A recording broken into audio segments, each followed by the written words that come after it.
हे smart people, आज हम बात करने वाले हैं एक ऐसे ऑर्गन के बारे में जो सबसे ज़्यादा काम करता है। नहीं, वो तुम्हारा दिमाग नहीं है, वो तो चलता ही कहाँ है। ऐसे तो नहीं होता है। हम बात करने वाले हैं हमारे आज दिल के बारे में। यस, दिल का मामला है। देखो भाई, अपन काम करता है 24 घंटे बिना किसी सैलरी के। हाँ, ये वही दिल है जो तुम्हारी क्रश के लिए तो बहुत तेज़ धड़कता है, लेकिन एग्जाम के टाइम पे घबरा जाता है। तो चलिए फिर इस हार्ड वर्किंग एम्प्लॉय को एक प्रॉपर सेशन डेडिकेट करते हैं। So let's get started.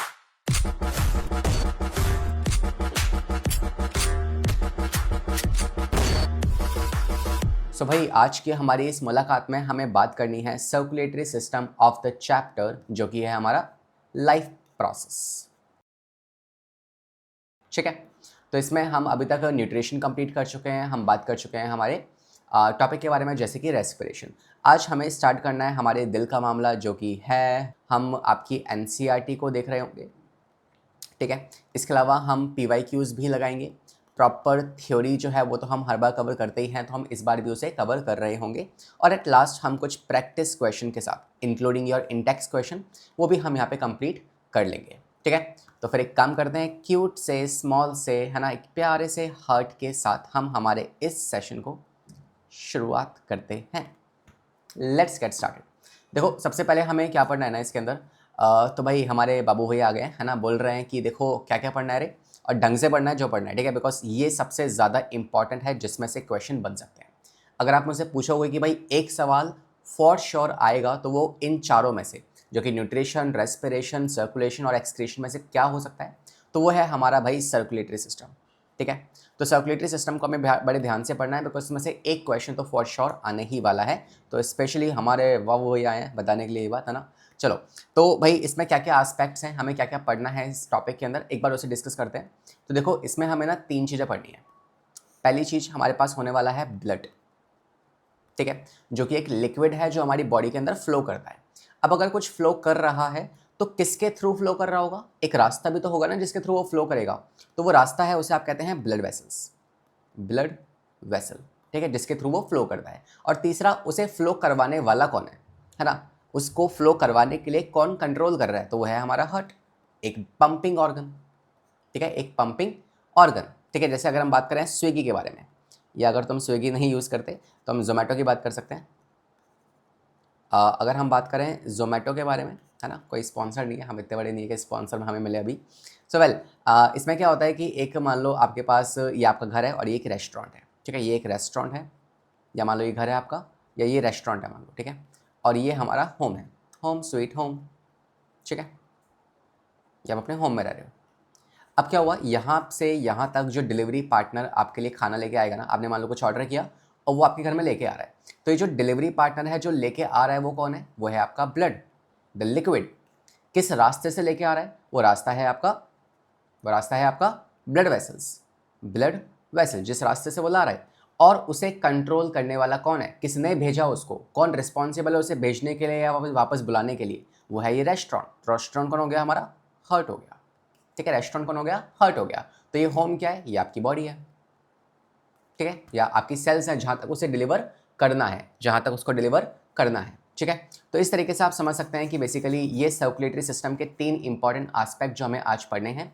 तो पहले हम स्टार्ट करने वाले हैं हमारे ब्लड के साथ, कि भाई ब्लड जो है वो उसमें क्या क्या होता है, उसकी कॉम्पोजिशन क्या क्या होती है, फॉर्मेशन ऑफ ब्लड को क्या कहते हैं। ठीक है, ये सारी बातें हम पढ़ने वाले हैं। फिर हम बात करेंगे ब्लड वेसल, जो कि है आपकी आर्टरी, वेन्स एंड कैपिलरीज, इन तीनों में डिफरेंस क्रिएट करेंगे। और लास्ट में हम हमारे हार्ट के बारे में, प्यारे से दिल के बारे में पढ़ने वाले हैं। ठीक है, तो let's get started without any wasting any time. और पहले बात करते हैं ब्लड के बारे में, जो कि पहला टॉपिक है हमारे पास। इसमें हमें पहले जानना होगा कि भाई फॉर्मेशन ऑफ ब्लड को कहते क्या है ना, process of formation of blood. तो जिस प्रोसेस से ब्लड बनता है उसे आप कहते हैं हीमेटोपोइसिस। ठीक है, हीमेटोपोइसिस। दूसरी बात, स्टडी ऑफ ब्लड को क्या कहते हैं सर, ये भी इंपॉर्टेंट है ना, अगर बेसिक्स हम पढ़ रहे हैं तो स्टडी ऑफ ब्लड जो होता है ना, उसे आप कहते हैं haematology, haematology, because haemato means like blood. Okay, so haematology and haemopoiesis, ये दोनों ही शब्द आपको याद रखने हैं। इसके अलावा कोई आपसे पूछ ले कि बताओ सर कितना अमाउंट होता है, how much amount of blood do we have, तो एक्चुअली ये वेरी करता है मेल्स और फीमेल्स में, मगर ऑन एन एवरेज अगर आप देखेंगे ना तो इसकी वैल्यू जो होती है वो आपकी आती है 5 लीटर के आसपास होती है अप्रॉक्स। ठीक है, मेल एंड फीमेल में वेरी करती है ऑब्वियसली। ठीक है, इसके अलावा अगर हम बात करें आपके ब्लड के बारे में तो इसका पीएच कितना होता है ब्लड का, तो अगर इसके पीएच को देखा जाए तो आपका पीएच ऑफ ब्लड जो है वो है 7.4 विच इज स्लाइटली एल्कलाइन। ठीक है, because of the some of the ions like bicarbonate ion, तो ये स्लाइटली एल्कलाइन होता है। ठीक है, इसके अलावा अगर हम बात करें आपके ब्लड के अंदर क्या क्या पाया जाता है, कॉम्पोजिशन क्या क्या होती है और ब्लड बनता कहाँ है ना, तो साइट ऑफ फॉर्मेशन की अगर बात की जाए, साइट ऑफ फॉर्मेशन, तो देखो जब आप एम्ब्रियोनिक स्टेज में थे ना बिल्कुल जब आप मदर की वॉर्म के अंदर थे, उस टाइम पे ब्लड को बनाने की ड्यूटी दी गई थी आपके स्प्लीन या आपके लिवर को। ठीक है, लेकिन जैसे ही आप बड़े हुए तो एडल्ट के अंदर, आपको सिर्फ अभी एडल्ट का याद रखना है। ठीक है, एडल्ट के अंदर जो ब्लड फॉर्मेशन है वो कौन करता है, वो करता है आपकी बोन मैरो। ठीक है, तो आपका ये जो बोन होता है, इस बोन का जो एंडिंग वाला पार्ट है ना, यहाँ आपकी पाई जाती है रेड बोन मैरो, और ये जो रेड बोन मैरो वाला पार्ट है, यहाँ पे फॉर्मेशन ऑफ ब्लड का प्रोसेस जो है वो चलता है। ठीक है, इसके अलावा हम कह सकते हैं कि भाई कॉम्पोजिशन क्या होगी, ये भी बता दो। तो अगर हम बात करें कॉम्पोजिशन ऑफ ब्लड किस किस से मिलके बना हुआ है ये देखते हैं एक बार। तो ब्लड जो है ना ये बनाया गया है आपकी 3 चीज़ों से, या मेजरली 2 चीज़ें। एक को आप कहोगे आपका plasma which is the liquid part, ठीक है, और दूसरा आप कहोगे formed element, liquid part and formed element. तो अगर हम देखें आपका ब्लड लिक्विड है या सॉलिड है, जब भी हम ब्लड के बारे में सोचते हैं तो मन में क्या आता है, कुछ लिक्विड चीज़ माइंड में आती है ना, तो ये लिक्विड है। अब उस लिक्विड के अंदर ना कुछ कुछ सॉलिड पार्टिकल्स भी हैं। ठीक है, तो एक लिक्विड वाला पार्ट, उसे लिक्विडिटी दी किसने, आपके प्लाज्मा ने, which is the liquid part. Inside that the some cells are floating inside it, वो सेल्स क्या हैं, वो हैं आपके फॉर्म्ड एलिमेंट्स। तो फॉर्म्ड एलिमेंट्स जो है ये 3 तरह के हो सकते हैं, या तो होंगे वो आरबीसी, या तो होंगे वो डब्ल्यूबीसी, या वो होंगे आपके प्लेटलेट्स। ठीक है, आरबीसी, डब्ल्यूबीसी या प्लेटलेट्स। और अगर बात की जाए प्लाज्मा के बारे में, तो प्लाज्मा जो है ये लिक्विड पार्ट है जो कि 55% होता है टोटल ब्लड का, और 45% क्या होते हैं, फॉर्म्ड एलिमेंट्स होते हैं। ठीक है, अब प्लाज्मा में क्या क्या आता है, प्लाज्मा किस चीज़ से मिलकर बना हुआ है ये भी हमें जानना है ना। तो plasma is like, why is it important, ये इतना इंपॉर्टेंट क्यों है, because plasma is like water. अब मान लो तुम्हें अगर चटनी बनानी है, अब चटनी क्या बिना पानी के बन सकती है, नहीं बन सकती। मैंने तुम्हें कोरिएंडर, धनिया दे दी, मसाले दे दिए, है ना, जो भी स्पाइसेस उसमें यूज़ होने वाले हैं, इसके अलावा मिंट, पुदीना दे दिया, ठीक है, ये सब कुछ मैंने तुम्हें दे दिया, लेकिन क्या तुम इससे चटनी बना सकते हो, नहीं बना सकते। The most important ingredient you required is water, उसी से तो लिक्विडिटी आएगी, उसी से तो पेस्ट बनेगा, अगर वही नहीं है तो नहीं बन पाएगी। सेम आपका ब्लड जो है ना, I know it's stupid example, बढ़िया, आपका जो ब्लड है उसमें भी क्या है, ये सॉलिड पार्ट्स हैं।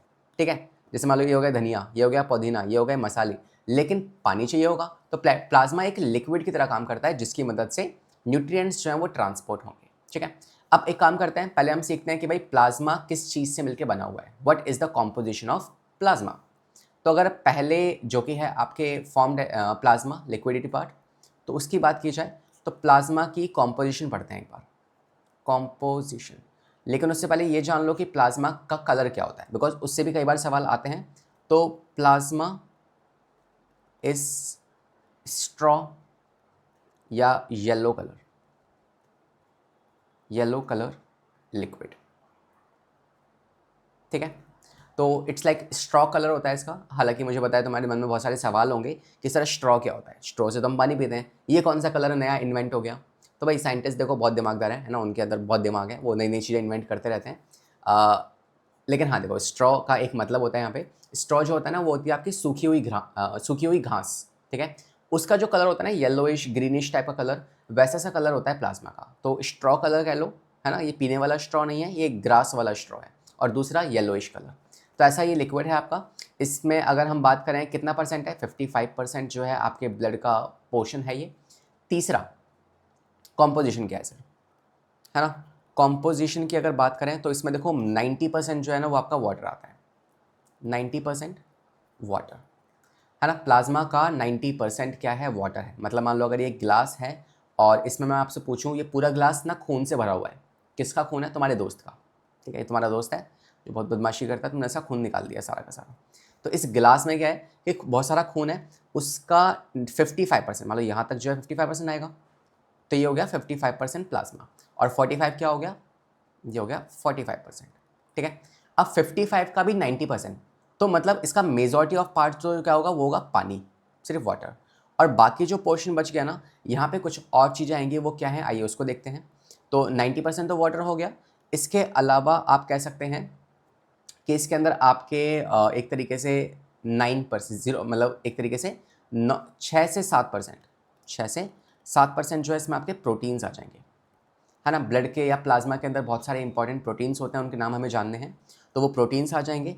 इसके अलावा इसमें बाकी जो परसेंटेज बच गई आपकी, उसमें कुछ है ना अदर सब्सटेंसेस के आ जाएंगे, यहाँ आपके ऑर्गेनिक सब्सटेंस आ जाएंगे, इसके है ना, प्रोटीन्स भी आपके ऑर्गेनिक में ही आते हैं। इसके अलावा आप कह सकते हैं आपके इनऑर्गेनिक सब्सटेंसेस आ जाएंगे, इनऑर्गेनिक,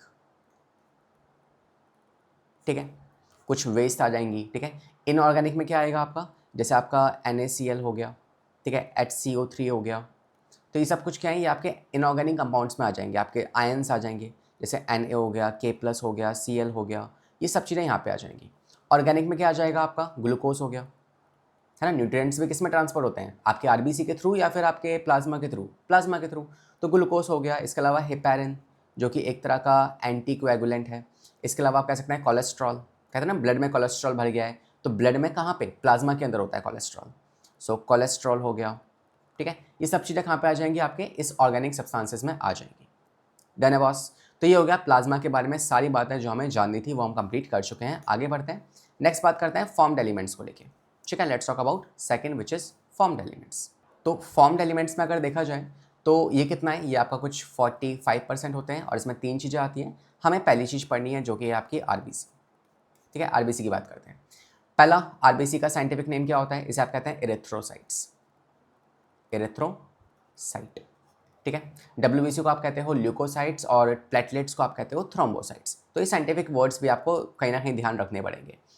इसके अलावा अगर बात की जाए तो भाई कितना मतलब क्या होता है एरिथ्रोसाइट्स जो है, formation, process of formation of RBC of, let me right it again, process, process जिसके थ्रू RBCs बनती है उसे आप कहते हो एरिथ्रोपोइसिस, एरिथ्रोपोइसिस।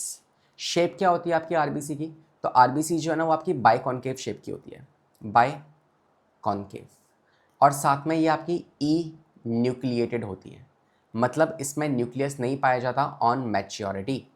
ये इतने बड़े दानी हैं कि जब ये मैच्योर हुए तो इट्स लाइक इन्होंने सब कुछ त्याग दिया अपना, फिर चाहे वो माइटोकॉन्ड्रिया हो, फिर चाहे वो राइबोसोम्स हो, फिर चाहे वो न्यूक्लियस ही क्यों ना हो, सब त्याग दिया किसके लिए, सिर्फ एक अपने चहीते प्यारे ऑक्सीजन के लिए। तो ये कहते हैं भाई हमें सिर्फ ऑक्सीजन स्टोर करनी है, बाकी हमें कुछ भी नहीं चाहिए जीवन में। तो ये न्यूक्लिएटेड होते हैं, ठीक है। अब तुम बताना ये बेवकूफ़ हैं कि बहुत बड़े ज्ञानी हैं। तो ये न्यूक्लिएटेड है ऑन मैच्योरिटी, और बाय कॉन्केव शेप, मतलब कि कुछ ऐसी सी शेप होती है इनकी, शेप नहीं शेप। तो this is the shape of this RBC, ठीक है। इसके अलावा इसका अमाउंट कितना होता है, कई बार सवाल अमाउंट पे भी आता है। तो amount of RBC you have in your blood is approximately 5 to 5.5 million पर mm³ ऑफ ब्लड। तो 1 mm³ ऑफ ब्लड में आपकी 5 से 5.5 मिलियन RBCs पाई जाती है। It's a very hello amount of number, ठीक है। तो हमने शेप देख लिया, नंबर अमाउंट देख लिया, साइज जो है वो 7.4 माइक्रोमीटर के आसपास होगा। तो ये कुछ बेसिक सी बातें थी। अब बात करते हैं इसके अलावा इनका लाइफ स्पैन कितना होता है ना, कितने समय तक ये जी जाती हैं। तो अगर आपकी बॉडी में आज कोई RBC बनी है ना, तो उसका लाइफ स्पैन है 120 डेज, तो वो नेक्स्ट 120 डेज तक जिंदा रहने वाली है, ठीक है। और इसके अलावा आप कह सकते हैं कि आपकी ये RBCs बनती कहाँ हैं, तो bone marrow is a site जहाँ पे वो बनती हैं।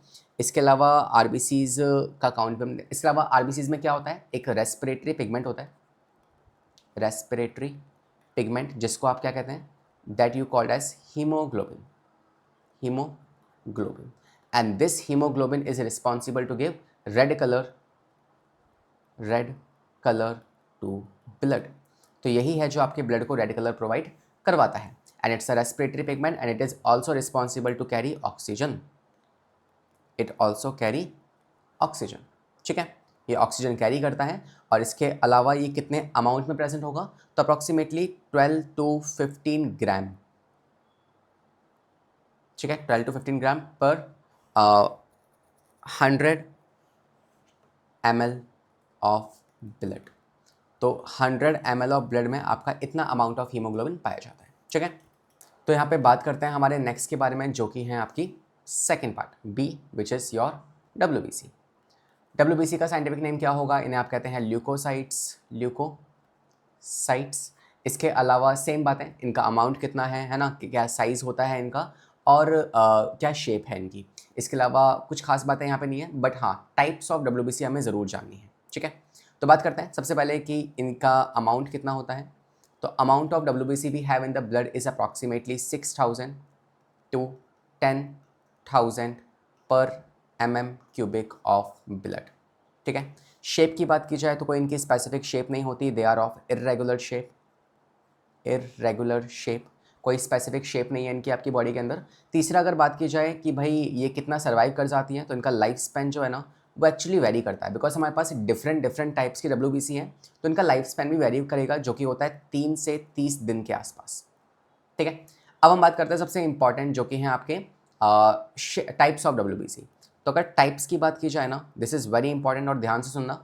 हालांकि ये NCERT में बहुत ज़्यादा डिटेल में दिया नहीं है, लेकिन हाँ आपके NCERT के अंदर ना इसके डायग्राम्स दिए हैं, तो डायग्राम्स में नाम भी दिए हैं, तो उस पर सवाल ज़रूर बन सकता है, तो that's why listen this very carefully. ठीक है, हमारे पास मेजरली 2 टाइप की WBC होती है. पहली जो टाइप है उसे आप कहते हैं आपकी ग्रेन्युलोसाइट्स, ग्रेन्युलोसाइट, और दूसरी जो है उन्हें आप कहते हैं एग्रेन्युलोसाइट. Granulocyte and एग्रेन्युलोसाइट. ग्रेन्युलोसाइट जो है ये फर्दर आपकी 3 तरीके की होती हैं, जिसमें से पहला जो होगा उसे आप कहोगे न्यूट्रोफिल्स. न्यूट्रोफिल्स. दूसरी को आप कहते हैं बेसोफिल्स. बेसोफिल्स. और तीसरी को आप कहते हो एसिडोफिल्स. एसिडोफिल्स है, इनको इओसिनोफिल्स भी कहते हैं. तो neutrophils, basophils, acidophils. Easy to remember, basic, neutral and acidic. Agranulocyte जो है ये आपकी 2 तरह की होंगी, एक को आप कहोगे मोनोसाइट और एक को आप कहोगे लिम्फोसाइट्स.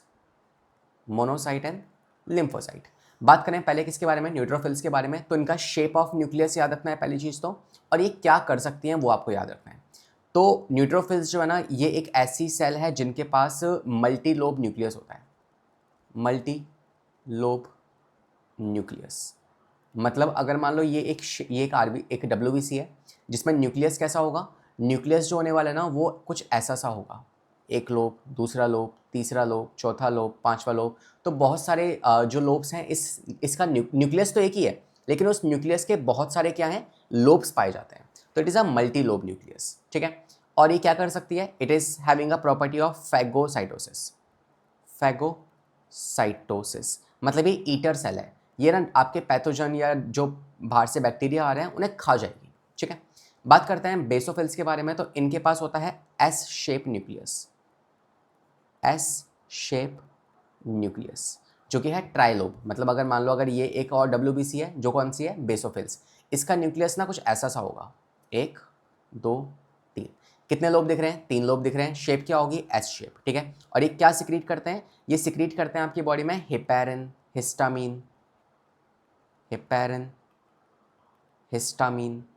हिस्टामीन जो इन्फ्लामेशन कॉज करता है, हेपेरिन जो कोएगुलेशन या क्लॉटिंग से बचाता है, ये काम करते हैं. ठीक है, एसिडोफिल्स जो है ना इनके पास होता है आपका बाइलोब न्यूक्लियस.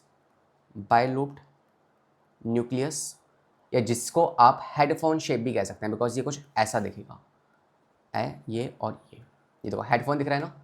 ठीक है, तो ऐसा इसके पास न्यूक्लियस होता है और ये एंटी पैरासिटिक होते हैं. मतलब कोई अगर बैक्टीरिया आएगा या पैरासाइट आएगा तो ये उसे किल करने में मदद करेंगे. ठीक है, बात करते हैं मोनोसाइट्स के बारे में और लिम्फोसाइट्स के बारे में. जो आपकी मोनोसाइट्स होती हैं इनके पास होता है आपका एक तरीके से किडनी शेप न्यूक्लियस. ठीक है, और लिम्फोसाइट्स के पास होता है स्फेरिकल न्यूक्लियस. स्फेरिकल काम क्या होता है लिम्फोसाइट्स का, ये बनाती हैं आपकी बॉडी में एंटीबॉडीज़. जो भी आपकी बॉडी में एंटीबॉडीज़ होती है ना, वो एंटीबॉडीज़ कौन बनाती है, लिम्फोसाइट्स. तो they have a role in immunity. They have a role in immunity. इसके अलावा अगर मोनोसाइट्स की बात करें तो इनमें आती है आपकी लार्जेस्ट ईटिंग सेल जो कि है मैक्रोफेज। मैक्रोफेज, तो macrophage are the eater cells जो यहाँ पे पाई जाती है। Now it's a time to learn a trick here. एक ट्रिक याद करते हैं, है ना। वो ट्रिक क्या है? ट्रिक है आपकी NLMEB। सबसे ज़्यादा कौन सी वाली WBC होती है बॉडी में? न्यूट्रोफिल्स। उससे कम लिम्फोसाइट, उससे कम मोनोसाइट, उससे कम इओसिनोफिल्स और उससे कम आपकी बेसोफिल्स। तो एक ये ट्रिक आप याद कर सकते हैं, national level marketing EB, that's it. Okay, तो इस तरीके से हमने आपकी WBC भी कंप्लीट कर ली है। अब बात करते हैं लास्ट बट नॉट लीस्ट जो कि है आपकी प्लेटलेट्स। इसमें कुछ खास हमें नहीं जानना, है ना। लास्ट बात करते हैं प्लेटलेट्स के बारे में। इनका साइंटिफिक नेम क्या होता है? Thrombocytes, thrombocyte. और अगर बात की जाए थ्रोम्बोसाइट्स का लाइफ स्पैन कितना होगा और कितना अमाउंट होता है, तो इनका अमाउंट जो हमारी बॉडी में होता है वो होता है 1.5 से 2 लाख पर mm³ ऑफ ब्लड। काम क्या होता है इनका? तो बस इनका काम होता है कि ये हेल्प करती हैं आपके ब्लड क्लॉटिंग के अंदर, ब्लड क्लॉटिंग, है ना। इन तीनों के ही फंक्शन से आप ध्यान रखिएगा। पहले अगर हम बात करें RBCs के बारे में, तो इनका काम क्या होता है? इनका काम होता है transportation of nutrients and gases like O2 और CO2। तो इन सब चीज़ों को ट्रांसपोर्ट करने का काम किसका होता है? RBCs का होता है। सेकंड बात करें WBC, तो इनका काम होता है कि भाई ये आपकी बॉडी में इम्यूनिटी प्रोवाइड करें। और तीसरा जो अभी हम बात कर रहे हैं इस टाइम पे, that is nothing but your platelets. इनका काम होता है कि भाई ये आपकी बॉडी के अंदर ब्लड क्लॉटिंग परफॉर्म करें। This is the function that they perform. Done है। तो ये मेन बातें थी हमें जो जाननी है हमारे ब्लड के बारे में। That's how we have completed your complete blood. ठीक है, तो ये हो गया हमारा ब्लड का टॉपिक कंप्लीट। अब हम स्टार्ट करते हैं आपका सेकंड टॉपिक जो कि है आपका ब्लड वेसल्स। तो ब्लड वेसल में मैंने क्या किया, आपके लिए कंपैरिजन टेबल पहले से बना दिया। तो एक बार इस कंपैरिजन टेबल से सीखते हैं कि भाई आपकी आर्टरीज और वेन्स में क्या फ़र्क होता है। ठीक है, तो बात करें आर्टरीज जो है ना, इसको आपको ऐसे याद रखना है कि आर्टरीज ना, उसमें ब्लड प्रेशर हाई होता है। तो अगर प्रेशर हाई है तो इनकी जो वॉल है वो थिक होनी चाहिए कि पतली होनी चाहिए?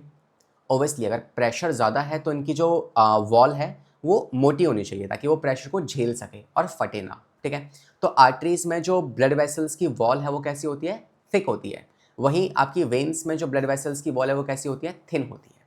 ठीक है, तो यहाँ पे आप कह सकते हैं, let me just correct something.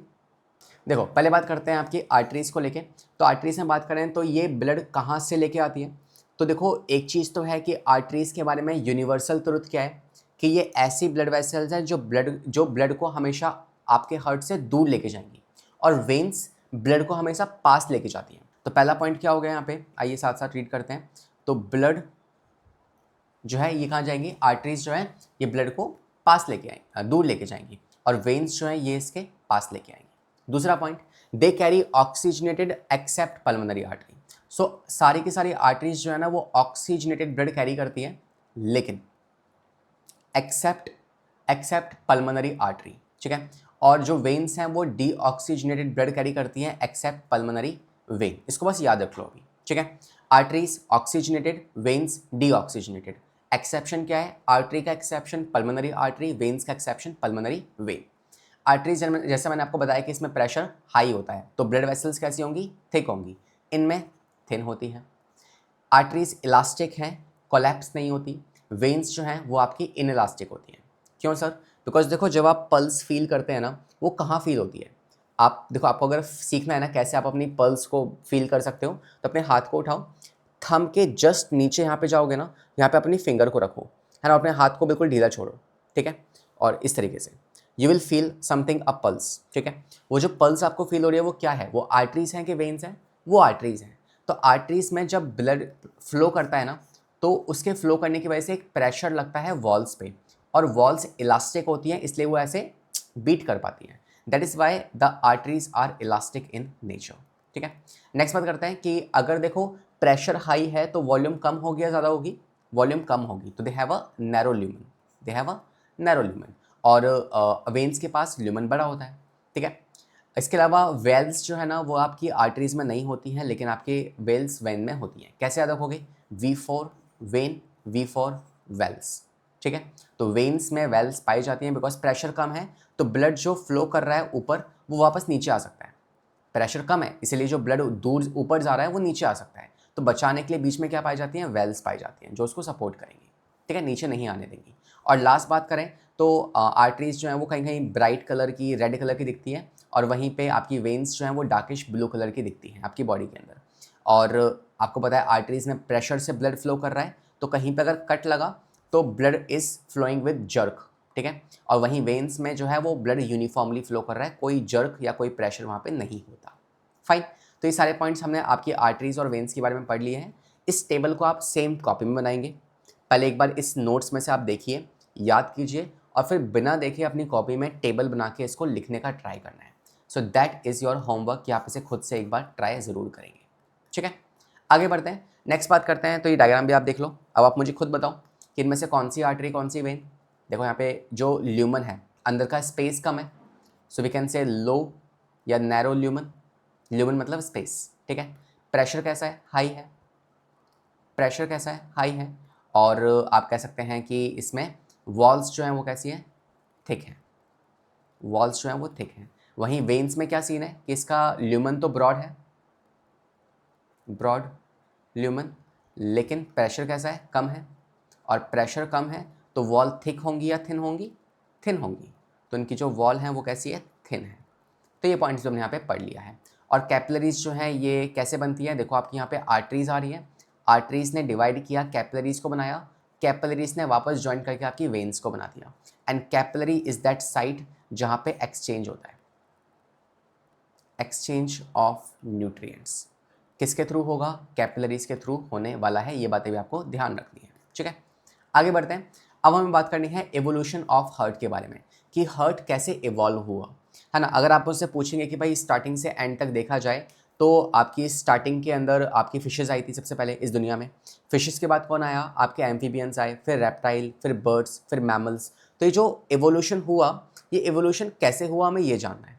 ठीक है, तो इस एवोल्यूशन को देखते समय फिशेज़ में कितने चैम्बर हार्ट थे, फिर एम्फीबियंस में कितने हुए, फिर नेक्स्ट में कितने हुए, ये हमें देखना है एक बार।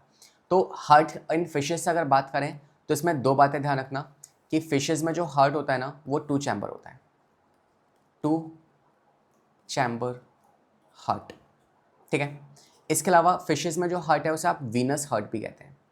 वीनस हार्ट क्यों कहते हैं अभी हम सीखेंगे। और तीसरा, इसे आप ट्यूबुलर हार्ट भी कहते हैं, ट्यूबुलर हार्ट। और चौथी और लास्ट बात, दे show single circulation, single circulation. ठीक है, आओ इन चारों बातों का मतलब जानते हैं। जैसे मान लो अगर ये आपकी एक फिश है, दिस इज माई क्यूट नीमो। ठीक है, इसमें ना यहाँ पे कहीं होगा इसका मान लो ऑर्गन्स, ये हैं इसके ऑर्गन। यहाँ कहीं होगा इसका 2 चैम्बर हार्ट। ठीक है, ये हो गया इसका हार्ट। और यहाँ पाई जाएंगे इसकी गिल्स, गिल्स, ये हो गया हार्ट। ठीक है, अब क्या हुआ? देखो मान लो ऑर्गन्स थे, ऑर्गन्स ने ब्लड को पास किया किसके पास? आपके हार्ट के पास। अब अगर किसी ऑर्गन ने हार्ट ब्लड को भेजा है तो वो ब्लड कैसा होगा? ऑक्सीजनेटेड या डीऑक्सीजनेटेड? सिंपल सी बात है, अगर वो ऑर्गन से आता हुआ ब्लड है वो तो कैसा होगा? उसमें CO2 होगी, मतलब वो डीऑक्सीजनेटेड है। तो डीऑक्सीजनेटेड ब्लड जो है वो आपके हार्ट के पास जाएगा, हार्ट उसे पंप कर देगा किसके पास? गिल्स के पास। तो एक बात बताओ कि हार्ट के पास आता हुआ ब्लड और हार्ट से जाता हुआ ब्लड कैसा ब्लड है? डीऑक्सीजनेटेड। और डीऑक्सीजनेटेड ब्लड जो है वो कौन कैरी करती है? वेन्स कैरी करती हैं। इसीलिए आप आपके हार्ट को वीनस हार्ट भी कहते हैं, Venus, veins, that's why. Okay, तो सर्कुलेशन कैसा होगा? ऑर्गन से ब्लड आया किसके पास? हार्ट के पास। हार्ट ने पंप किया उसे गिल्स के पास, गिल्स ने उसे ऑक्सीजनेट किया और वापस भेज दिया ऑर्गन्स के पास। ऑर्गन से फिर वो आएगा हार्ट के पास, हार्ट से वो जाएगा गिल्स के पास, गिल्स से वापस ऑर्गन्स के पास। ठीक है, गिल्स में क्या हो रहा है? गिल्स में जो ब्लड आया वो डीऑक्सीजनेटेड था, उसमें से CO2 को बाहर निकाल दिया और ऑक्सीजन को अंदर डाल दिया। ठीक है, और वही ऑक्सीजनेटेड ब्लड जो है वो जाएगा ऑर्गन्स के पास, ऑर्गन से फिर आएगा हार्ट के पास, हार्ट से फिर जाएगा गिल्स के पास। ठीक है, तो इसलिए एक बात बताओ, इस पूरी सर्कुलेशन के अंदर, इस पूरी सर्कुलेशन के अंदर आपका ब्लड आपके हार्ट से या इस फिश के हार्ट से कितनी बार पास हो रहा है? एक बार पास हो रहा है ना? देखो पूरी सर्कुलेशन में या पूरी साइकिल में एक बार पास हुआ, इसीलिए आप इसे कहते हैं सिंगल सर्कुलेशन। और ये एक ट्यूब जैसा है ना, इसलिए आप इसे कहते हैं ट्यूबुलर हार्ट। कितने चैम्बर हैं? 2 चैम्बर है। That's all about it. That's all about it. This is your fishes heart. बात करते हैं नेक्स्ट किसके बारे में? आपके एम्फीबियन के हार्ट के बारे में। तो एम्फीबियंस के पास अगेन 3 चैम्बर हार्ट होता है। 3 चैम्बर, जिस 3 चैम्बर में से 2 तो होंगे एट्रियम और एक होगा वेंट्रिकल। एक होगा वेंट्रिकल, ठीक है। रेप्टाइल्स की बात करें तो इनके पास भी 3 चैम्बर हार्ट है। सेम कहानी, सेम स्टोरी। 2 एट्रियम होंगे और एक वेंट्रिकल होगा, ठीक है। लेकिन इसमें एक प्रॉब्लम है, इसमें होगी मिक्सिंग ऑफ ब्लड, जो दोनों में होती है, इसमें भी होगी आपकी mixing of blood. Mixing of blood. और इसमें भी क्या होती है? मिक्सिंग ऑफ ब्लड होती है। कैसे मिक्सिंग? कैसे? मान लो अगर ये आपका हार्ट है, ये इसके 2 एट्रियम हो गए और ये हो गया इसका वेंट्रिकल। यहाँ से ब्लड आया, यहाँ से ब्लड आया, ये था मान लो डीऑक्सीजनेटेड, ये था ऑक्सीजनेटेड। दोनों ब्लड जो है वेंट्रिकल्स तो एक ही है, तो यहाँ वाला ब्लड भी मिक्स हो जाएगा, यहाँ वाला भी मिक्स हो जाएगा, दोनों ऑक्सीजनेटेड और डीऑक्सीजनेटेड दोनों ब्लड मिक्स हो जाएंगे, ठीक है। तो दोनों ब्लड अगर मिक्स हो रहे हैं तो इसलिए आप इसे कहोगे इनकम्प्लीट सर्कुलेशन। अगर मिक्स नहीं हो रहे हैं तो कंप्लीट सर्कुलेशन। तो इनका सर्कुलेशन कैसा है? इनकम्प्लीट सर्कुलेशन है इनका, यहाँ लिखते हैं इनकम्प्लीट सर्कुलेशन। और इनका भी कैसा है? इनकम्प्लीट। क्यों? क्योंकि इनके पास भी क्या है? 3 चैम्बर हार्ट है। लेकिन वही बात करें अगर मैमल्स के पास, तो इनके पास होता है 4 चैम्बर हार्ट। बर्ड्स और मैमल्स के पास है 4 चैम्बर हार्ट, मतलब कि 2 एट्रियम और 2 वेंट्रिकल्स। और इनमें ब्लड, ऑक्सीजनेटेड ब्लड जो है वो लेफ्ट साइड में अलग रहेगा और डीऑक्सीजनेटेड जो है वो राइट साइड में अलग रहेगा। तो both the bloods are separated, means no mixing. और अगर मिक्सिंग नहीं हो रही है इसका मतलब complete circulation, right. They have complete circulation. They have complete circulation. इसके अलावा अगर हम बात करें तो सर्कुलेशन तो हो गया। अब इनमें सर्कुलेशन डबल है या सिंगल है? सर्कुलेशन डबल है या सिंगल है? तो मान लो अगर ये इनका हार्ट है, ये इसके 2 एट्रियम है और ये इसका वेंट्रिकल है, तो देखो अगेन यहाँ पे ऑर्गन्स होंगे और यहाँ पे आपके लंग्स होगा, यहाँ पे ऑर्गन्स। तो ब्लड पहले यहाँ से ऐसे आएगा, फिर ऊपर जाएगा, यहाँ से फिर ऑर्गन्स के पास, फिर ऑर्गन से वापस नीचे आएगा, फिर ऊपर जाएगा लंग्स के पास।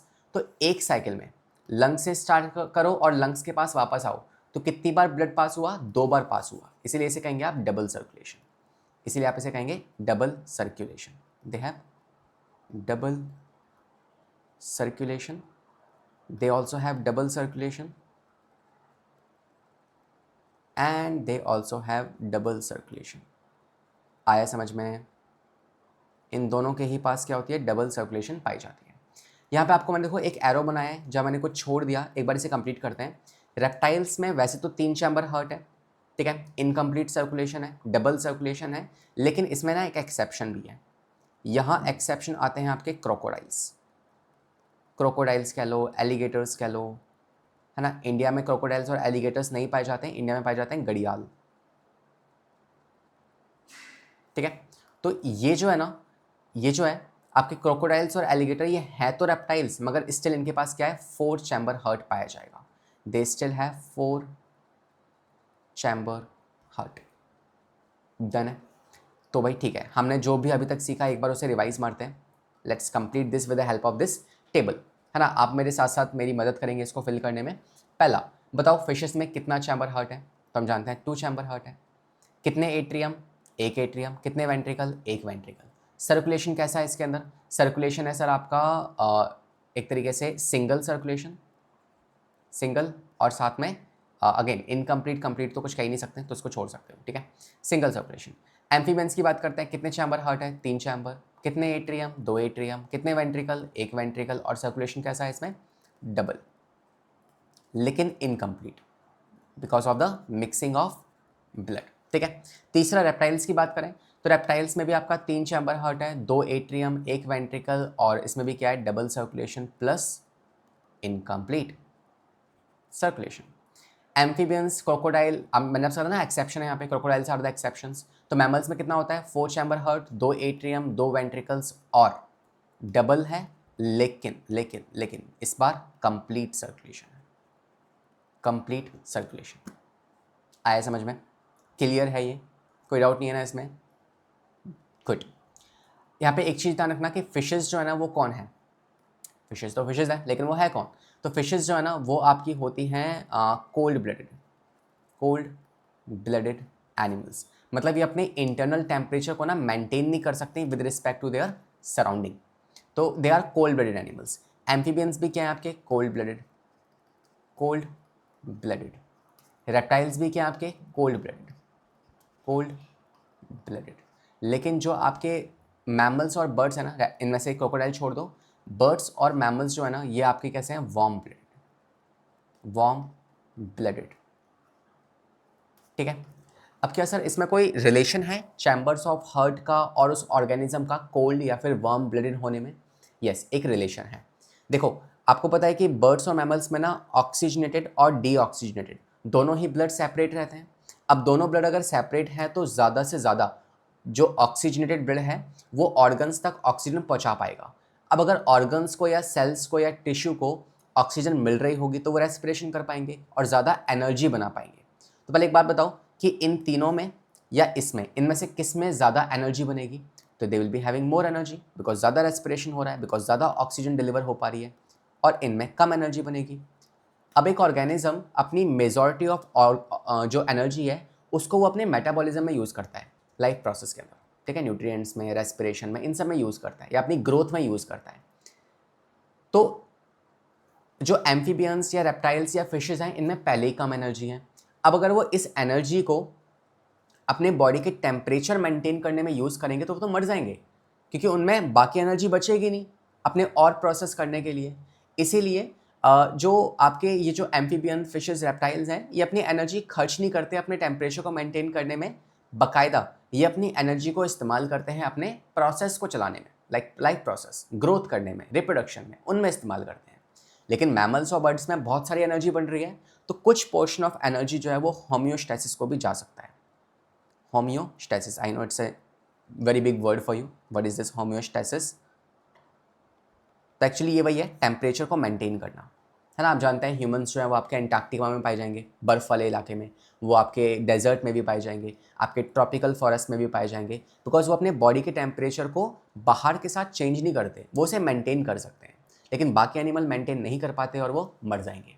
ठीक है, तो फुली ये कॉन्सेप्ट क्लियर है। और इसके बीच का एक जो पतली सी धागा था ना, जो इनका कनेक्शन था कि why a organism is warm blooded when it has 4 chamber, वो भी हमने समझ लिया।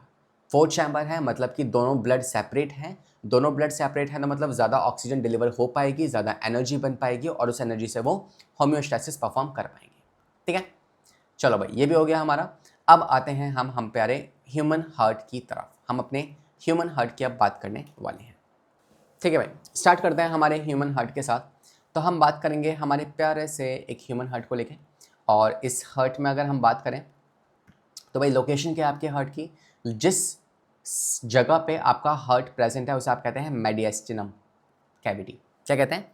मेडिएस्टिनम कैविटी, जो आपके 2 लंग्स के बीच में होगा। जैसे मान लो आपके ये लंग्स हैं, ठीक है, तो लंग्स में यहाँ पे ना एक कैविटी पाई जाती है। आपका जो लेफ्ट और राइट, जो लेफ्ट लंग है ना वहाँ पे एक डिप्रेशन होगा, यहाँ पे कहीं आपका हार्ट सिचुएटेड होता है। तो वैसे कोई पूछे आपका हार्ट कहाँ पाया जाएगा, तो आपके सेंटर में है, लेकिन हल्का सा टिल्टेड है ना, स्लाइटली। तो वैसे तो आपका हार्ट जो है वो आपके सेंटर में है, लेकिन हल्का सा लेफ्ट की तरफ ना शिफ्ट हो रखा है, इसलिए आपको आपकी हार्ट बीट जो है वो लेफ्ट साइड में फील होती है। जैसे ये मेरा लेफ्ट साइड है तो यहाँ पे मेरी हार्ट बीट जो है फील होगी। कुछ लोगों में हार्ट राइट साइड में भी होता है, तो दैट्स नॉट अ प्रॉब्लम। ठीक है, कोई डिसऑर्डर नहीं है, इट्स जस्ट अ कंडीशन। ठीक है, बात करते हैं शेप के बारे में। तो आपका हार्ट की जो शेप है ना वो ट्रायंगुलर शेप है, जैसा कि आप इमोजी बनाते हो। हालांकि ऐसा हार्ट नहीं होता है ना, हार्ट का बहुत डिफरेंट स्ट्रक्चर है, मगर कहीं कहीं ऐसा भी आप बना सकते हो। ठीक है, कितना साइज़ होगा, तो अपनी मुट्ठी को ना एकदम टाइटली बंद कर लो, इतना आपका साइज़ है आपके हार्ट का, है ना। अब छोटा सा बच्चा है, छोटा सा हार्ट होगा, बड़ा सा है तो बड़ा सा हार्ट होगा। अपनी मुट्ठी को जितना, फिस्ट को जितना टाइटली बंद करोगे ना, that is the size of your heart. Okay, तीसरा वेट कितना होता है, तो मेल्स में थोड़ा ज़्यादा होता है, 300 ग्राम। तो इसका मतलब ये नहीं है कि लाइक मेल्स के पास बड़ा हार्ट है, फीमेल्स का 250 ग्राम होता है। तो थोड़ा सा साइज़ में वेरिएशन है, बहुत ज़्यादा इसको रॉन्ग वे में हमें नहीं लेना है। और 3D स्ट्रक्चर जो है इसको आप अभी छोड़ सकते हो, ठीक है, it's not important for you. ठीक है, तो ये हमने 3 बातें पढ़ ली ह्यूमन हार्ट के बारे में। आओ एक बार बनाते हैं हमारा डब्बा हार्ट, ठीक है, स्ट्रक्चर ऑफ हार्ट। तो हमें स्ट्रक्चर ऑफ हार्ट में 2 डायग्राम सीखने हैं हार्ट के। एक होगा हमारा डब्बा हार्ट, जिसको हम एग्जामिनेशन में यूज़ नहीं करेंगे, ठीक है, लेकिन हम उसको समझने के लिए बहुत अच्छे तरीके से यूज़ करेंगे। और एक होगा हमारा एग्ज़ाम वाला हार्ट, एग्ज़ाम वाला हार्ट, ठीक है। चलो देखते हैं। तो डब्बा वाला हार्ट जो है वो ऐसा सा होगा, जिसमें आपके पास एक स्क्वायर बनाया, आपका हार्ट स्क्वायर बिल्कुल भी नहीं होता। ये है आपका राइट साइड और ये है आपका लेफ्ट साइड। ये है आपका राइट एट्रियम, ये है आपका लेफ्ट एट्रियम, ये है आपका राइट वेंट्रिकल, ये है आपका लेफ्ट वेंट्रिकल। अब ऊपर वाले चैम्बर एट्रियम, नीचे वाले चैम्बर वेंट्रिकल्स। ऊपर कहीं होंगे आपके लंग्स और नीचे कहीं होंगे आपकी ऑर्गन्स, नीचे होंगे कहीं आपके ऑर्गन्स, ठीक है। अब क्या होगा, कुछ ब्लड वेसल्स के नाम जानते हैं, ठीक है। आपको पता है कि जो आपके हार्ट के पास आती है उसे आप कहते हैं वेन, और जो दूर जाती है उसे आप कहते हैं artery. Let me just change colour for you. तो यहाँ पे हम एक काम करेंगे, ऑरेंज कलर से आपकी आर्टरीज बना देंगे या वेन्स बना देंगे, और रेड कलर से आपकी आर्टरीज बना देंगे, ठीक है। ये हो गई एक ब्लड वेसल। और यहाँ पे वेन्स कौन सी होंगी, ये वाली, ठीक है। ये 2 आपकी क्या हो गई, ये आपकी हो गई वेन्स। और फिर बनाते हैं आर्टरीज रेड कलर से। तो यहाँ से यहाँ पे आने वाली आपकी हो जाएगी आर्टरी, और यहाँ से ऊपर जाने वाली ये भी आपकी हो जाएगी आर्टरी, ठीक है। So this is your iota, this is your pulmonary artery, pulmonary artery. Lung से जुड़ी हुई कोई भी ब्लड वेसल उसे आप पल्मोनरी कह सकते हैं, ठीक है। ये हो जाएगी आपकी पल्मोनरी वेन, पल्मोनरी वेन। और ये हो जाएगी आपकी वेना कावा, वेना कावा। इस डायग्राम को बहुत ध्यान से देख लो, ठीक है, और इसको याद भी कर लो, ठीक है, याद भी कर लो और ध्यान से देख भी लो। अब बात करते हैं एग्जाम वाले हार्ट की। तो ये कैसे दिखता है हमारा, इसमें क्या अलग नई बात है, आइए देखते हैं। तो कैसा बनाएं, चलो इससे बनाते हैं।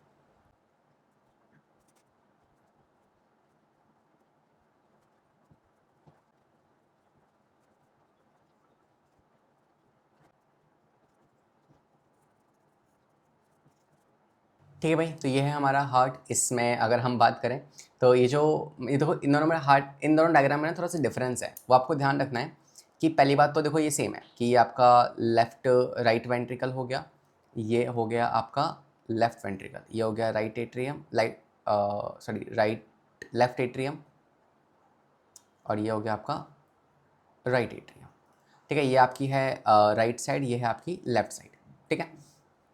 अब एक ऐसी ब्लड वेसल जो कि आपके लेफ्ट एट्रियम में अंदर जा रही है, उसे आप क्या कहोगे, वो है आपकी पल्मोनरी वेन। ये आपने याद कर लिया होगा, है ना, पल्मोनरी वेन। जो आपके लेफ्ट वेंट्रिकल से बाहर आ रही है वो कौन है, see this is your iota, ठीक है। अब जो ब्लड वेसल आपकी राइट एट्रियम के अंदर जाएगी उसे आप कहेंगे वेना कावा, ठीक है। वेना कावा 2 होती है, एक ऊपर वाले पार्ट से जो ब्लड लेके आएगी, एक नीचे वाले पार्ट से। तो एक होगी सुपीरियर वेना कावा, एक होगी आपकी इन्फीरियर वेना कावा, ठीक है। तो एक तो ये हो गई, इसे आप सुपीरियर कह लो, सुपीरियर वेना कावा। एक मैं नीचे से दिखा रहा हूँ, ये आपके राइट वेंट्रिकल में एंटर नहीं कर रही, ये आपके राइट एट्रियम में ही एंटर कर रही है, लेकिन बस नीचे से दिखा दिया मैंने इसको क्योंकि ये पीछे से आ रही है। तो ये हो जाएगी आपकी inferior vena cava, inferior vena cava, ठीक है। ये हो गया आपका वेंट्रिकुलर सेप्टम, वेंट्रिकुलर सेप्टम। और इसके अलावा ये जो आप देख पा रहे हैं, जो आपके राइट वेंट्रिकल से बाहर निकलेगी, देखो जो राइट वेंट्रिकल से बाहर निकल रही है वो कौन है, pulmonary artery. So this is your pulmonary artery, ठीक है। तो ये चारों ब्लड वेसल बहुत ज़्यादा इंपॉर्टेंट है। पहले आपकी पल्मोनरी वेन, दूसरी आयोटा, तीसरी वेना कावा, और चौथी पल्मोनरी आर्टरी। तो ये 4 वेन आपको, आर्टरीज और वेन्स ध्यान रखनी है, और ये डायग्राम भी आपको आना चाहिए, ठीक है। इसके अलावा यहाँ पे आप देख पा रहे हैं 2 तरह की, एक तरीके से, एक तो ये वाली और एक यहाँ पे। जो राइट साइड में वेल्व प्रेजेंट है, ये वेल्व्स ऐसे ओपन होती है, क्लोज होती है, ताकि ब्लड जो ऊपर से नीचे आ रहा है ना, वो नीचे से आता हुआ ब्लड वापस ऊपर ना भागे। तो उससे कौन बचाएंगी, ये वेल्व्स बचाएंगी। तो ये जो वेल्व है जो आपकी राइट साइड में है, इसे आप कहते हैं tricuspid valve, tricuspid valve.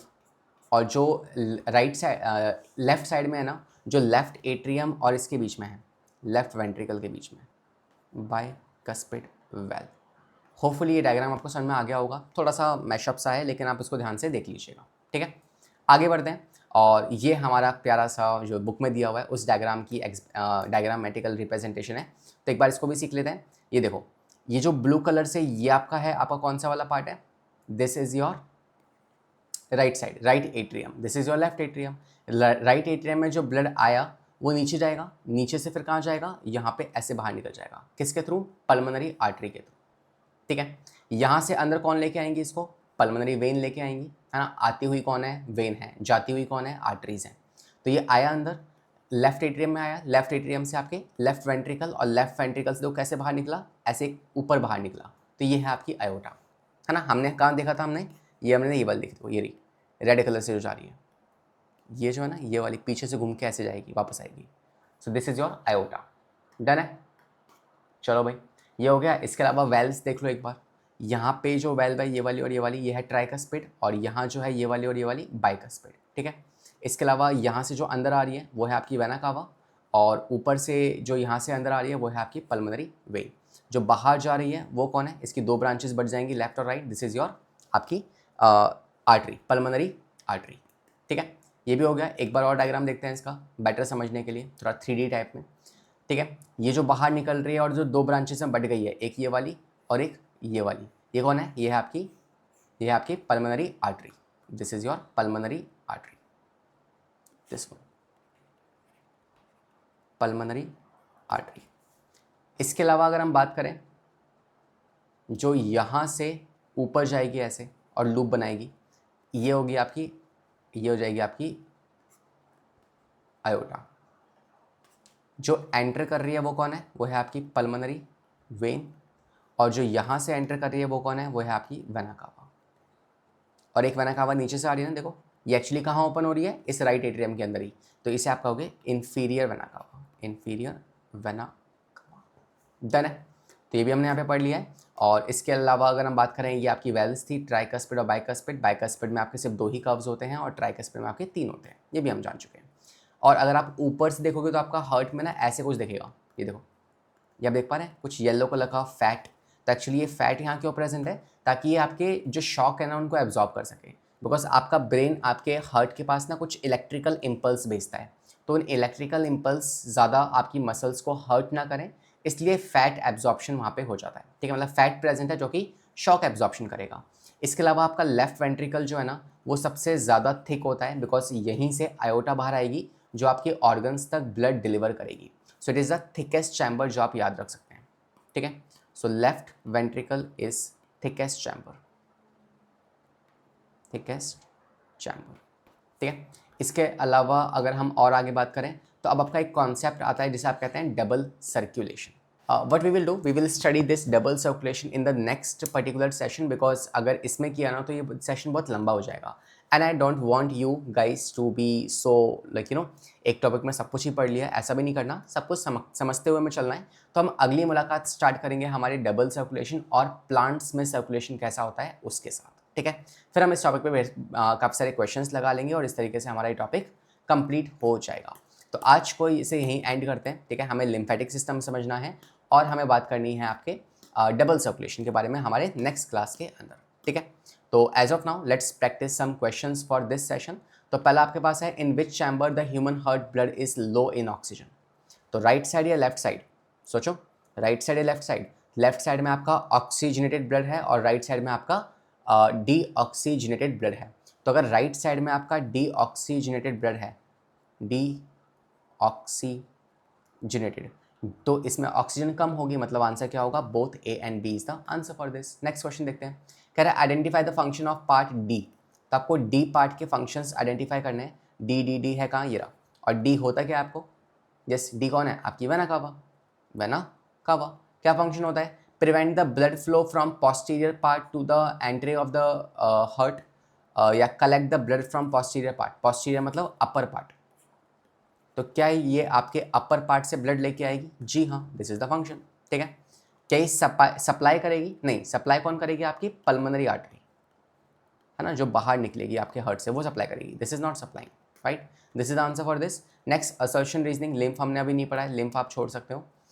Which structure of heart control the flow of blood, तो आपके बॉडी के अंदर, है ना, ब्लड का फ्लो बना रहे, वो कौन कंट्रोल करता है? वेल्स कंट्रोल करती हैं। तो मान लो अगर ये आपका चैम्बर ऑफ हार्ट है, इसमें ये राइट साइड है और ये लेफ्ट साइड, तो यहाँ पे वेल्स होंगी, यहाँ पे वेल्स होंगी, ठीक है। तो ब्लड नीचे आ रहा है, वो वापस ऊपर ना जाए, कौन बचाएगा? आपकी वेल्स बचाएंगी। So they control the flow of blood, ठीक है। लास्ट क्वेश्चन कह रहा है arteries are thick wall and elastic in nature, correct. Arteries have to transport blood away from the heart to a large distance, yes. और क्या इस वजह से वो थिक वॉल है? Yes. So both are explaining each other also, and that's how we have done this particular session with some questions, ठीक है। Lymph हम कल पढ़ेंगे तो हम इसके क्वेश्चंस भी कर लेंगे।